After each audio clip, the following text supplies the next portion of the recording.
MJ, Connor McDavid clearly frustrated because they just can't seem to outscore their problems right now.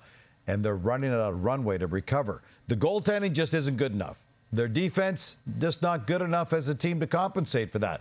Is it realistic to think this group, as it stands right now, can improve enough to compete, or do they have to look outside the organization for some help?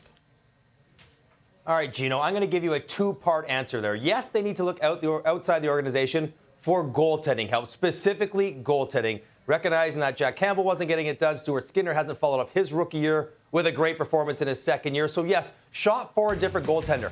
But that's all I'm saying. After that, they need to realize that trades are hard to make. This is the same group largely that went 18-2-1 down the stretch last year, won rounds in the playoffs. They didn't forget how to play. Yes, the goaltending is a separate issue. I'll give you that. They should be looking for an upgrade there. But I'm not letting the players off the hook that are in the dressing room. Those guys that are there have to find a way to play better beyond the goaltending, to pick up wins, to be more consistent, to apply the system, whatever it is, to pick up points. They're more than good enough to do that. Now, I know there might be an injury to McDavid, crisis of confidence around the team. I'm not saying there's some cavalry on its way for this group.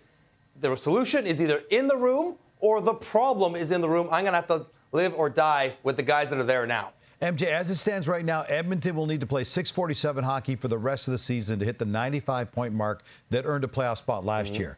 But if they even split their next 10 games, they need a .670 points percentage from then on to make the postseason. If they don't turn it around right now, could McDavid and the Oilers all be officially eliminated as soon as Christmas?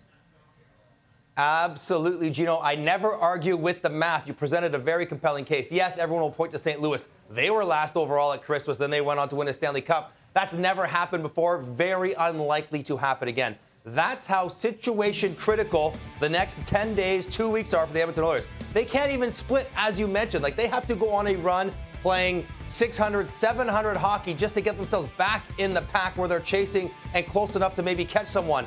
If they are worse than that, then unbelievably enough, my preseason favorite for the Stanley Cup could be too far behind by Christmas to even make the playoffs. I cannot believe we're even saying that out loud, but that's where they find themselves when they played so poorly the first 6 weeks of the season. Given the nature of that urgency, though, MJ, I'm going to come back at you again. Do you have to do something now? Because this next 10 games could be your season.